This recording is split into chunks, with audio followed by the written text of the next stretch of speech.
오늘 6월 첫 주일이면서 우리가 새로운 마음을 가질 때 오늘 마가복음 6장 32절 이하의 말씀을 선택했습니다.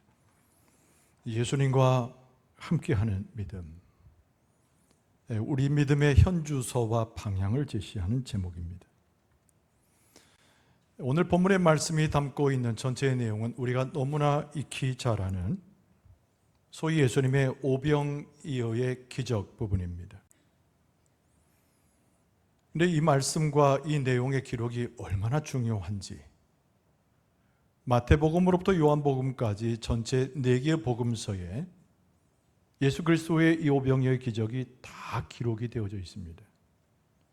예수님께서 수많은 치유와 기사와 이적을 드러내셨는데 오늘 본문의 말씀에 기록된 오병이어의 기적이 굉장히 중요하기 때문에 복음서에 나타난 예수 그리스도의 행적과 기사를 기록하면서 빼놓지 않고 모든 복음서의 이 내용을 기록했습니다.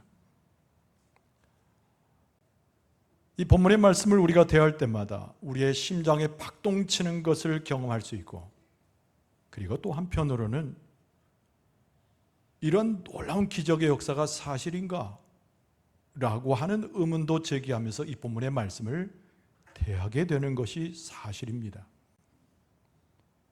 오늘 본문의 말씀은 예수께서 행하신 기적이고 하나님께서 이 기적을 통하여 주신 말씀의 의미가 너무 소중하기 때문에 우린 전체적으로 이 말씀을 신뢰합니다만은 일군의 사람들이 오늘 본문의 말씀에 나오는 예수님의 기적을 의심하는 자들도 많이 있었습니다. 이들을 회의론자라고 부르는데요, 이들은 하는 예수님의 기적을 곡해하기를 원했습니다. 그래서 일군의 사람들이 이야기하기를 예수님께서 그냥 본보기로 떡을 가지고 축사하셨는데 사람들이 감동을 먹고 자기 도시락을 나눈 이야기다, 이렇게 치부하는 사람들이 있었습니다. 예수님께서 그저 떡과 음료를 올리고 나서 상징적으로 말씀하셨는데 사람들이 이것을 마치 기적인 양 부풀려서 기사를 기록했다라고도 이야기했습니다.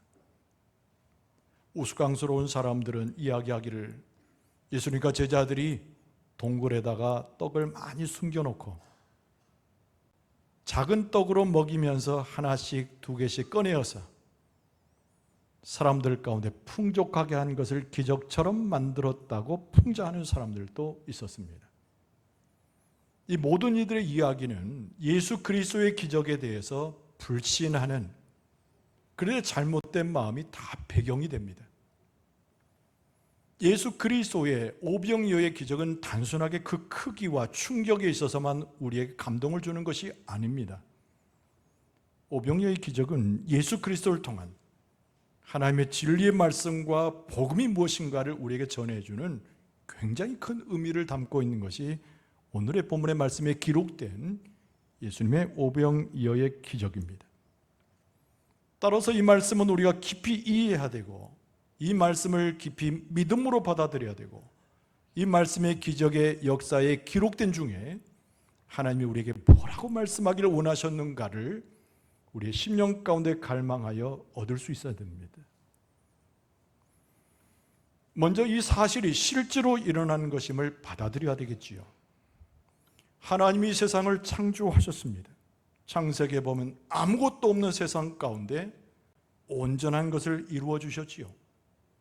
예수님께서 역시 성부 하나님과 더불어 창조에 임하셨으면 당연한 것입니다. 예수님께서 이 땅에 오셔서 수많은 기적을 행하시는데 우리가 이해할 수 없다 하여 예수님의 이 기적을 방치할 수 없습니다. 아무것도 아닌 상태에서 온전한 것을 만드셨던 하나님의 그 역사만큼 예수님의 이 오병이어의 기적은 당연한 것이고 믿음으로 받아들일 만한 것입니다.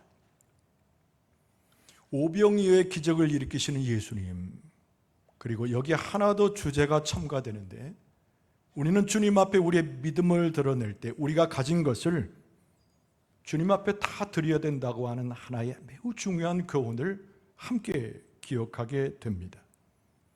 오늘 이 본문의 말씀을 대하면서 제자의 심정으로 하나님의 백성의 믿음을 가지고 대할진대 오병이어의 기적에 담겨져 있는 하나님이 주신 말씀과 예수께서 친히 행하시는 이 기적의 의미를 우리는 잘 기억할 수 있어야 됩니다. 축복의 말씀을 드립니다. 단순한 기적을 훑어보는 우리의 자세가 아니라 오병이어의 기적을 통해서 하나님의 음성을 듣고 예수 그리스도께서 기적을 일으키셨던 그 생명의 역사를 우리의 심령과 삶 가운데 실현해내고 새길 수 있는 하나님의 은혜가 충만할 수 있기를 바랍니다. 오늘 본문의 말씀에서 먼저 우리가 기억될 것은 하나님께서, 성령께서, 예수 그리스도께서 얼마나 당신들의 백성을 자비롭게 하셨는가, 얼마나 자비를 베풀기를 원하셨는가를 먼저 기억할 필요가 있습니다. 예수님은 제자들을 무척 사랑하셨습니다. 그 제자들을 사랑하신 것만큼 예수님을 추종하는 자들을 사랑하셨으니 그것을 우리는 자비라고 말씀할 수 있습니다. 오늘 본문의 말씀의 배경에 보면 예수님께서 수고한 제자들을 이끌고 배를 타고 한적한 곳으로 가셨습니다. 예수님께서 옮겨 가신다는 소문이 파다하게 났습니다. 그리고 사람들이 종종 걸음으로 예수님께서 배 타고 도착하는 곳에 미리 가서 대기하고 있었습니다. 한적한 곳인데 많은 사람들이 모여 있는 장소로 변모되었습니다. 근데 오늘 본문의 말씀에 보니까 예수님께서 그곳에 당도했는데 이미 많은 사람들이 예수님을 쫓아서 왔습니다. 그 무리가 한두 사람이 아니오 상당히 많은 사람이었습니다. 근데 오늘 본문의 말씀은 예수님께서 가지셨던 무리를 바라보았던 예수님의 심정을 고스란히 기록하고 있어요. 그 무리들을 보면서 불쌍히 여기시는 자비로우신 예수님의 모습이 그 내용입니다. 예수님께서 왜 그들을 보시고 불쌍히 여기셨을까? 오늘 성경 말씀은 정확하게 이야기하기를 그들이 목자 없는 양처럼 유리방황했기 때문이라고 일러줍니다. 오늘 34절 말씀에 예수께서 나오사 큰 무리를 보시고 그 목자 없는 양 같음으로 인하여 불쌍히 여기셨다고 말씀합니다. 그 많은 사람들이 왜 예수님을 쫓아왔을까요? 당연히 예수님께서 전하여 주시는 천국 복음에 대해서 깊은 관심과 열망이 있었기 때문입니다. 모여든 사람들의 마음을 너무나 잘 알기에 예수님은 피곤한 몸을 이끌고서도 그들에게 하루 종일 하나님의 나라의 복음을 선포하셨습니다. 그래서 34절 끝에 보면 이에 여러 가지로 그들을 가르치셨다고 오늘 말씀은 증언합니다. 여러분, 목자 없음으로 인해서 방황하는 무리들에게 천국의 복음을 하루 종일 선포하시는 예수님의 모습, 우리는 무엇을 기억할까요? 진정한 우리에게 있어서나 그때 당시의 사람들에게 진정한 목자가 되시는 예수 그리스도의 모습을 쉽게 우리는 고백해 볼 수 있습니다. 아름다운 시편 중에 여호와 하나님을 목자로 노래한 다윗의 대표적인 시가 있습니다. 우리가 잘 아는 시편 23편이 그 내용인데 1절 말씀에 이렇게 썼습니다. 여호와는 나의 목자시니 내게 부족함이 없으리로다. 정처 없이 도망자의 신세가 된 다윗, 그러나 광야에서 만난 그 하나님은 다윗의 목자가 되셨어요. 푸른 풀밭에 나를 인도하실 여호와 하나님, 목이 말라 간조할 때 쉴 만한 물가로 인도하시는 나의 하나님, 그분이 나의 목자라고 다윗은 고백했지요. 오늘 본문의 말씀에 나와서 예수 그리스도가 전하는 천국의 복음을 듣고자 했던 이 사람들, 목자 없이 유리방황했는데 예수님을 만났을 때 당연히 참된 목자를 만남을 그들은 경험했을 것입니다. 목자가 어린 양들을 푸른 초장에 쉴 만한 물가로 인도하는 것처럼 예수님께서 마치 그들의 목자가 되셔서 굶주린 그들을 채우시고 쉴 만한 물가로 인도해 생명수를 공급하는 것처럼 예수님은 그들에게 있어서 참된 목자로 보여줬음에 틀림이 없습니다. 요한복음 10장 10절 이하의 말씀에 보면 내가 온 것은 양으로 생명을 얻게 하고 더 풍성히 얻게 하려는 것이라. 나는 선한 목자라. 선한 목자는 양들을 위하여 목숨을 버리느니라. 예수님께서 직접 하신 말씀이에요. 예수님은 선한 목자라는 거예요. 탓하지 아니하시고 징벌하지 아니하시고 오히려 베푸시며 자비와 긍휼로 함께 하시는 예수 그리스도. 오늘 이 본문의 말씀 속에서 우리는 무엇을 경험합니까? 제자들과 모였던 사람들의 모습 속에 목자이신 예수님을 따라가고자 하는 그들의 순종 또한 보게 됩니다. 우리는 목자 되신 예수님께 순종할 수 있습니다. 여러분, 우리가 기억할 것이 있어요. 하나님은 우리를 부르셨습니다. 하나님께서 우리를 부르신 다음에 우리에게 소명을 주셨습니다. 하나님께서 우리 가운데 하나님께서 맡기신 소임을 잘 감당하라고 사명을 일깨워 주십니다. 하나님의 부르심과 우리에게 주신 사명, 하신 말씀을 기억하는 것은 하나님의 백성의 다른 굉장히 중요한 태도요, 예수 그리스도를 따라가는 제자의 삶이지요. 그러나 여기에 우리에게는 걸림이 있습니다. 육체적인 일도 아니고 세상적 일도 아니고 하나님의 나라의 일을 부탁할 때 우리 끄는 능력이 없으므로, 그것을 해결하고 수행할 만한 자격이 없으므로 우리는 두려워 떨기 쉽다는 거예요. 그러나 여기서 우리는 기억할 것이 있어요. 하나님이 우리에게 요청한 것이라면, 우리에게 말씀한 것이라면 하나님이 하실 수 있기 때문에 우리는 그 믿음을 가지고 명하신 것들을 순종할 수 있어야 될 줄로 믿습니다. 예수님의 제자들과 함께 했던 수많은 무리들에게 굉장히 필요한 것은 순종이었다고 하는 것은 두말할 나위가 없습니다. 예수님께서 제자들의 마음을 흔들어 놓으셨어요. 그리고 제자들의 마음 가운데 예수님의 음성이 들려지는 듯합니다. 모여있는 사람들의 형편을 살피는 어느덧 지혜로워진 제자들의 모습 때문입니다. 오늘 35절 말씀해 보면 때가 저물어가매 제자들이 예수께 나와 여짜오되 이곳은 빈들이요 날도 저물어가니 무리를 보내어 두루 촌과 마을로 가서 무엇을 사 먹게 하옵소서. 아까 드린 말씀처럼 예수님은 제자들과 함께 한적한 곳으로 가기를 원했지만 사람들이 이미 많이 모여 있는지라 하루 종일 그들에게 천국 복음을 선포하실 수밖에 없었습니다. 천국 복음은 그들에게 있어서 굉장한 영적인 양식이요, 예수님을 선한 목자로 세우기에 충분했어요. 그러나 육신을 가졌던 그들은 하루 종일 기근하여 배가 고프고 시장 가기에 이르게 되었습니다. 예수님의 제자들 마음 가운데 들어온 지혜는 그 사람들이 허기졌다는 것을 알아차린 것이에요. 그래서 예수님 앞에 말합니다. 저희들이 하루 종일 굶었고 집도 먼 곳인데 그들을 명해서 마을로 내려가서 음식을 사 먹게 하라고 말씀하십시오 라고 요청하는 거예요. 예수 그리스도를 따라갈 때, 선한 목자 되신 예수님을 쫓아갈 때 우리에게 반드시 필요한 지혜가 있는데, 나뿐만이 아니라 옆에 있는 사람의 필요를 내가 먼저 인식하는 것입니다. 예수님께서 계명을 일러주실 때 첫 번째로 하나님을 사랑하는 것이고, 두 번째는 내 몸과 같이 내 이웃을 사랑하라고 그러셨어요. 주님이 주신 모든 명령의 말씀은 나뿐만 아니라 옆에 있는 사람에게 해당된다는 것을 하나 기억할 필요가 있습니다. 다른 이의 아픔을 깨닫는 것, 다른 이의 고통과 어려움을 이해하는 것, 여기에서 우리의 선교와 하나님의 사역이 시작이 됩니다. 학교에 있든 직장에 있든 동네에 머물든 우리의 마음의 지혜는 작동되어서 하나님을 따라가는 자, 세상에 있는 자들의 아픔과 고통을 돌아보는 지혜가 우리에게 필요한 것이지요. 그리고 예수님께서 제자들에게 답을 하시는데요, 제자들이 감당할 수 없는 예수님의 말씀이 나옵니다.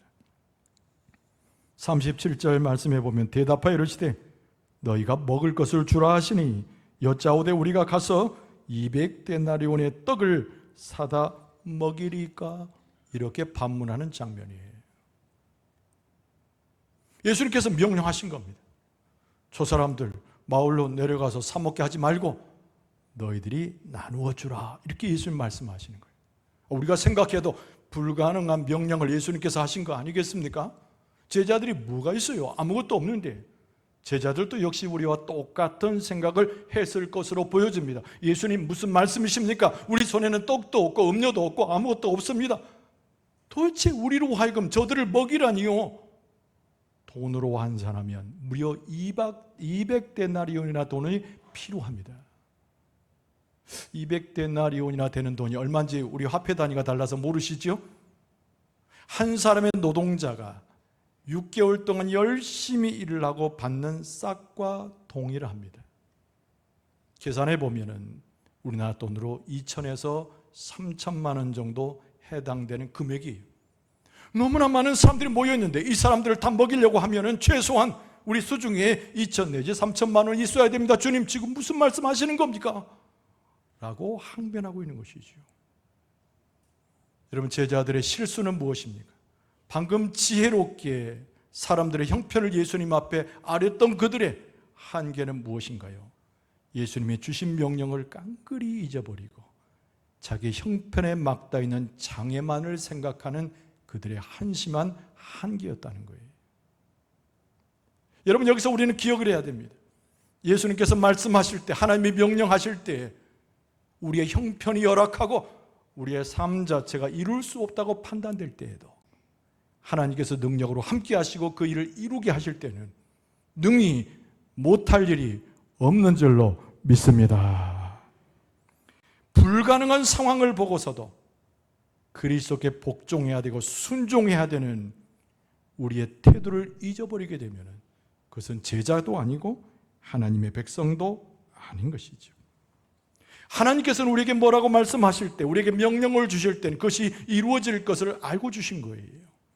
우리가 의심하여 우리의 열악한 환경과 장애를 바라보게 되면 하나님 주신 명령을 잊어버리게 되고 예수님의 당부한 말씀을 전부 상실하게 됩니다. 기억해야 됩니다. 하나님께서, 예수께서, 성령께서 우리에게 명령을 주실 때는 하나님의 능력으로, 그리스도의 능력으로, 성령의 능력으로 이루어질 수 있기 때문에 우리에게 이 명령의 말씀을 주고 계시는 줄로 믿습니다. 살펴봐야 됩니다.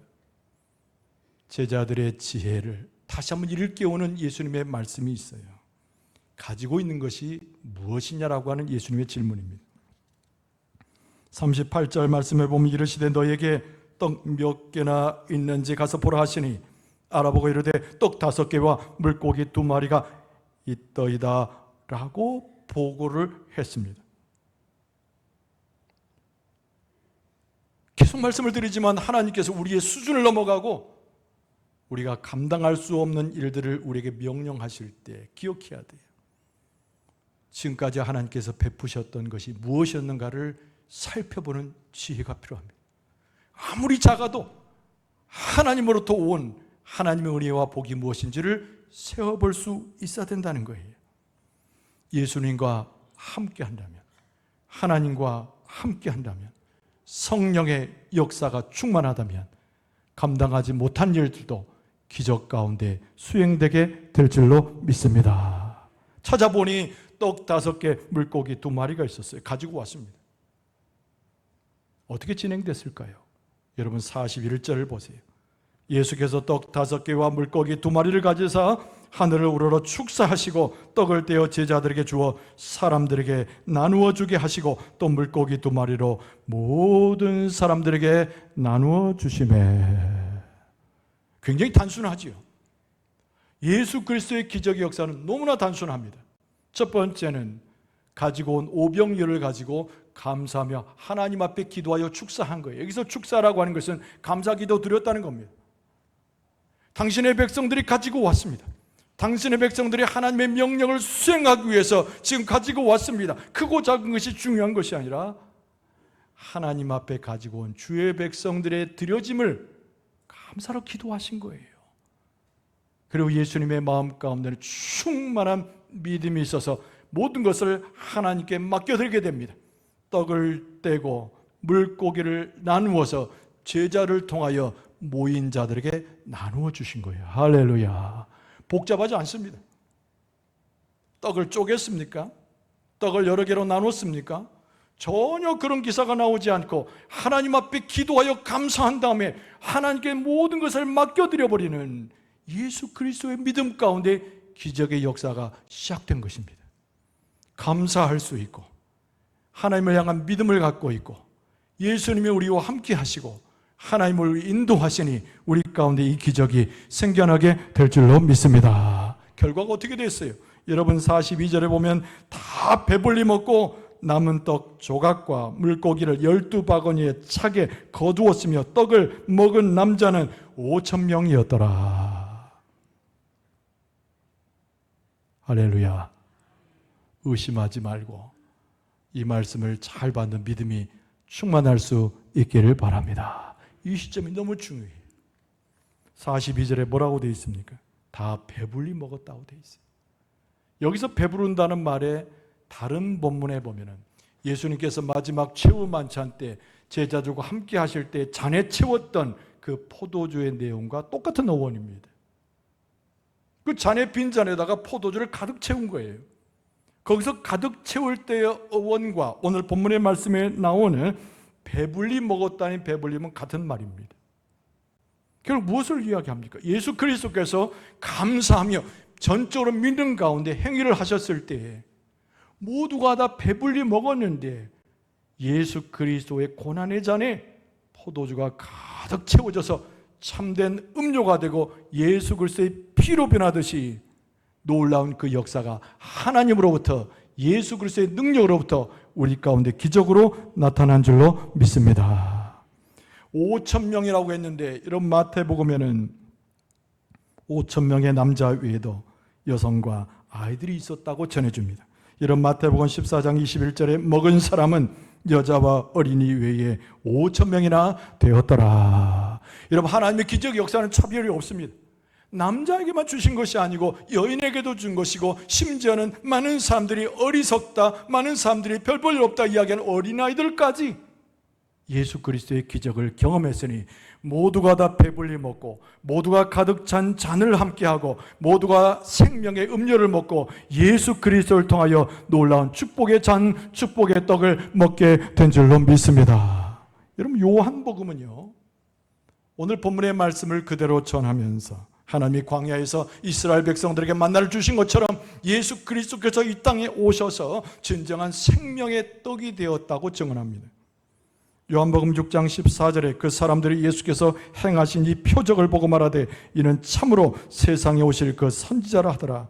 요한복음 6장 35절 말씀에 예수께서 이르시되 나는 생명의 떡이니 내게 오는 자는 결코 줄이지 아니할 터이요 나를 믿는 자는 영원히 목마르지 아니하리라. 오병이어의 기적은 얼마나 많은 사람들이 먹고 얼마나 큰 기적이었나가 중요한 것이 아니고 오병이어의 기적을 통해서 생명의 떡이 들어오고 참된 음료가 들어오고 예수 그리스도의 살림의 역사가 있게 되고 당신의 백성을 돌보아주시는 하나님의 나라의 놀라운 역사가 이 땅에 임하는 것을 우리에게 가르쳐 주신 겁니다. 오병이어의 기적의 역사를 믿는 것은 단순한 그런 일이 있었다고 믿는 것이 아니고 예수님과 함께 있을 때 성령의 놀라운 충만함이 있을 때 하나님을 바라보는 우리의 심령이 강건해질 때 우리 가운데 그 역사가 일상화되고 기적이 일어나는 것을 약속하는 하나님의 말씀이요 능력이 되는 줄로 믿습니다. 오늘 본문의 말씀 가운데 우리는 무엇을 봐요? 하나님께서 도대체 예수께서 성령께서 무엇을 요청했습니까? 우리의 습관처럼 되어 있는 것이 하나님의 말씀을 이행하기에는 그 뜻대로 살아가기에는 우리는 너무나 부족하고 할 수 없다고 수없이 되풀이되는 우리의 답변이 너무나도 많이 있습니다. 여러분 그럴수록 우리 눈앞에 있는 장애를 볼 것이 아니고 장애를 넘어 있는 주님의 명령에 우리의 마음을 두어야 될 줄로 믿습니다. 작더라도 지금까지 받았던 은혜를 기억하는 거예요. 아주 작더라도 내가 가지고 있는 것을 주님의 소용대로 드리는 거예요. 아무것도 아닌 것 같아도 하나님께서 모든 것을 주셨음을 고백하고 모든 것이 하나님께로부터 옴을 고백하고 하나님 앞에 드려지는 거예요. 예수님께서 그것을 통하여 하나님께서 우리의 드려짐에 놀라운 감사를 통하여 하나님의 기적을 우리에게 베풀어 주실 줄로 믿습니다. 우리가 드려짐을 통하여 우리가 하나님 앞에 나아갈 때 하나님께서 큰 일을 행하시는데, 오병이어의 기적, 참된 음료와 생명을 떡을 먹는 기적이 우리 가운데 충만하게 하나님의 역사로 일어나게 될 줄로 믿습니다. 오병이어의 기적이 우리에게 일상화될 수 있다는 겁니다.